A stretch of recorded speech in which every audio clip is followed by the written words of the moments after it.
ആരെങ്കിലും ഉഴുന്നേലും വരുമ്പോ അതിന്റെ പിന്നാലെ നമ്മൾ പോയാൽ എന്റെ കാരണം കൊണ്ട് 4 ആളുകൾ കൂടിയാൽ ഞാനതിന് മാറും. ഈ 4 ആൾ മാറുമോ? മാറൂല. എത്രയോ സംഭവം നമ്മൾ കണ്ടതാ. അതുകൊണ്ടാണ് നമ്മൾ അതിൽ ഉണ്ടാകരുത് എന്ന് പറയുന്നത്. അപ്പൊ എങ്കിലും അത് ഞാൻ വിട്ടിട്ടിപ്പോ സുൽത്താന്റെ തരീഖത്ത് അതും പറയാം. 2-3 ഇപ്പൊ ഇവിടെ നമ്മളെ ഈ ഭാഗത്ത് ഇങ്ങനെ ഉള്ള സുൽത്താൻ എന്ന് പറഞ്ഞാല് യൂസുഫ്,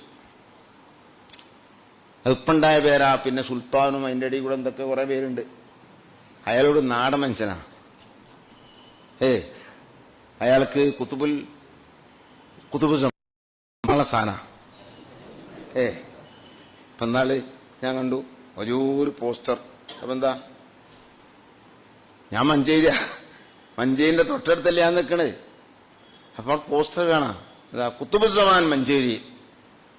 അപ്പൊ എനിക്ക് തോന്നി ഇനി മമ്പുറത്തേക്ക് അങ്ങനെ വല്ലാതെ ബുദ്ധിമുട്ടായി പോകണ്ട. മമ്പുറത്ത് കുറെ പോകണം, 10-15 കിലോമീറ്ററിന് അവിടുന്ന് പോകണം. ഇത് മഞ്ചേരി കുത്തുബുസ്സമാൻ അങ്ങോട്ട് വരികയല്ലോ, ഇനി ഞാൻ പോണ ആവശ്യം. അപ്പൊ നോക്കുമ്പോ ഏതാ കുത്തുബുസ്സമാൻ? ഈ ചങ്ങയ്യ, ഈ പറഞ്ഞ യൂസുഫ്. ഈ യൂസുഫ് എന്ന് പറഞ്ഞ ആള് ആലിമല്ല. അയാളുടെ നേരെ കുടുംബക്കാരൻ പോലെ കുടുംബത്തിൽപ്പെട്ട ആളാണ് ഷംസുദ്ദീനാജി. അയാൾ നമ്മളെ സംഘടനാ പ്രവർത്തകനും നമ്മളെ ആളുമാണ്. ഈ ഷംസുദ്ദീനാജിക്ക് വകയിൽ എളാപ്പൂത്താപ്പ മക്കൾ ജ്യേഷ്ഠനായിട്ട് വരും ഈ കുത്തുബുസ്സമാൻ. ഇപ്പൊ അവരെ കുടുംബത്തിൽ നിന്ന് മാറിയിട്ട് അയാൾ താമസിക്കണം. ഇവർ നല്ലൊരു കുടുംബം, ദീനിയായ കുടുംബമാണ് അവര്, ഷംസുദ്ദീനാജിന്റെ കുടുംബം. അപ്പൊ അയാളെ വീട്ടിൽ ഞാൻ നേരെ പോയി. ഈ കുത്തുബുസ്സമാന്റെ വീടിന്റെ മുമ്പ് കൂടെയാണ് പോണം ഇയാളെ പേര് കണ്ടെത്തണമെങ്കിൽ.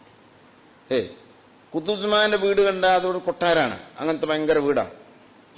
ആ വീടിന്റെ മുമ്പിൽ 3 കാറ് നിർത്തിയിട്ടുണ്ട്. ആ 3 കാറുകാരെ മാരുതിയും മറ്റും മറിച്ചൊന്നുമല്ല, കോടിക്കണക്കിന് വില വരുന്ന കാറുകളാണ്. അതിന് ആയിക്കോട്ടെ, നമ്മളതിനെ കുറ്റമൊന്നും പറയുന്നില്ല. അത് നമ്മൾ കണ്ണുകടി അറിയാം, നമ്മൾ പറയണ്ടല്ലോ, അതൊന്നും നമുക്ക് പ്രശ്നമില്ല. ഞാൻ പറഞ്ഞ അതൊക്കെ അങ്ങനത്തെ ഒരാളാ. ഭൗതികമായ എല്ലാ സുഖങ്ങളും അയാൾക്കുണ്ട്, എന്നാൽ ദീനിയായി അയാൾക്ക് ഒരു വിവരവുമില്ല. ഇങ്ങനത്തെ ഒരു സാധാരണക്കാരനാണ്. ഇത് ഞാൻ ഒരു അധികപ്പറ്റി പറയില്ല, നിങ്ങൾ അവിടെ പോയി അന്വേഷണം നടത്തിക്കോളി. ഞാനിപ്പോ എന്റെ തെരീക്കത്തിന്റെ ബുക്ക് എഴുതിയപ്പോ ബുക്കില് സത്യസന്ധത പാലിച്ചിട്ടില്ല എന്നാ പലരും പറയണേ.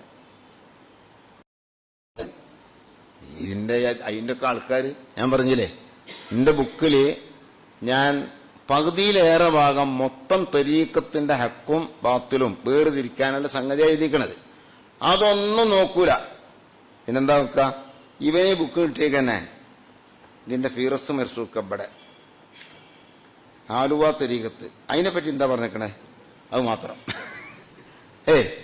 ആലുവക്കാരൻ. അതേ സ്ഥാനത്ത് നൂരിഷ്കാരനാണെങ്കിലോ മറിച്ച് നോക്കിയിട്ട് നൂരിഷ തെരീക്കത്ത് 131 131 അത് നോക്കിയിട്ട് അവിടെ എന്താ പറഞ്ഞേക്കണേ അത് മാത്രമേ നോക്കണുള്ളൂ. അങ്ങനെ ഓരോ തെരീക്കത്തരും ഓലെപ്പറ്റി ഞങ്ങളെപ്പറ്റി എന്താ അതിൽ പറഞ്ഞേക്കണത്. അപ്പൊ ഒരു കൂട്ടർ അറിഞ്ഞോ, ഞങ്ങൾ തെരീക്കത്തിന് കുഴപ്പമൊന്നുമില്ല.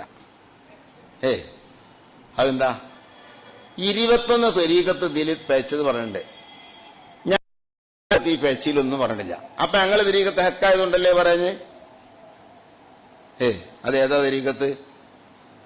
ഈ മർക്കസിന്റെ അവിടെ നിലേശാൻ പോയിട്ട് അവിടെ ഉണ്ട് ഒരു ഒളിഞ്ഞൊരു തെരീക്കത്ത് ഇരിക്കണം. എന്താ സ്ഥലത്ത് പറയാ? കുന്നമംഗലം. ഞാൻ ഈ ബുക്ക് ചെയ്യുന്ന കാലത്ത് അങ്ങനെ ഒരു തെരീക്കത്ത് ഞാൻ ഏതാ. ഇയാൾ വിചാരിച്ചത് എന്താണ്, എല്ലാ തെരീക്കത്തും എഴുതി അതിന്റെ തെറ്റു എഴുതി, ഇതിനെ പറ്റിയൊന്നും പറഞ്ഞില്ല. അപ്പൊ ഞങ്ങൾ തെരീക്കത്ത് തെറ്റില്ല, അപ്പൊ എന്റെ ബുക്ക് പറയാത്തൊക്കെ തെറ്റില്ലാത്തതാകുന്നു. അങ്ങനെപ്പോ ഇതിപ്പോ എന്നെ നന്നാക്കി പറഞ്ഞല്ല,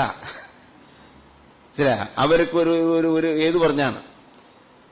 അപ്പൊ ഞാൻ പറയുന്നത്, നമ്മളിത് എഴുതുന്ന സമയത്ത് അത് ശരിക്കും അന്വേഷണം നടത്തി കേട്ടതൊക്കെ എഴുതിയിട്ടില്ല. പലതും കേട്ടതുണ്ടായിരുന്നു, അത് സൂക്ഷ്മമായി വിവരം കിട്ടാത്തതുകൊണ്ട് ഞാൻ വിട്ടതുമുണ്ട്. ഇപ്പൊ കുന്നത്തേരിയ തെരീക്കത്തിനെ കുറിച്ച് സമസ്തപ്പ തീരുമാനം എടുത്തു.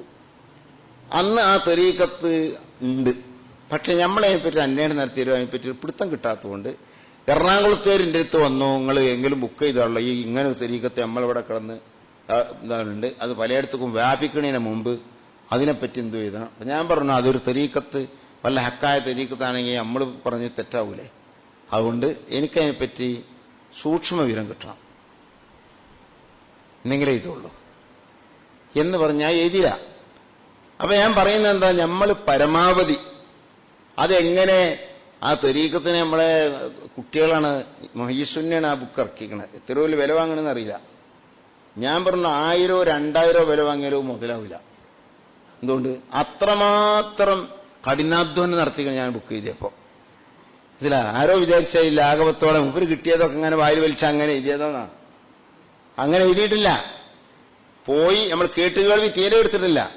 നമ്മള് ദർസിലെ ഉത്തരവാദിത്തപ്പെട്ട അതിന് പറ്റുന്ന ഉയർന്ന ക്ലാസ്സിൽ നിന്ന് 2 3 ആളുകളെ പറഞ്ഞയച്ച് അവരവിടെ ചെന്നുകൂടി കാര്യങ്ങളൊക്കെ അന്വേഷിച്ച് കാര്യങ്ങളൊക്കെ നേരെ കണ്ടു ചൊവ്വേ അതടക്കം കൂട്ടിയിട്ടേ നമ്മൾ എഴുതിയിട്ടുള്ളൂ. കേട്ടുകേൾവിയൊന്നും എഴുതിയിട്ടില്ല. പിന്നെ പണ്ട് നമുക്ക് ബന്ധപ്പെടാത്ത പഴയ കാലത്തുള്ളതും ഇപ്പൊ അതിന്റെ പിന്നിൽ കുറച്ചൊക്കെ ആൾക്കാർ ചില സ്ഥലങ്ങളിൽ മാത്രം.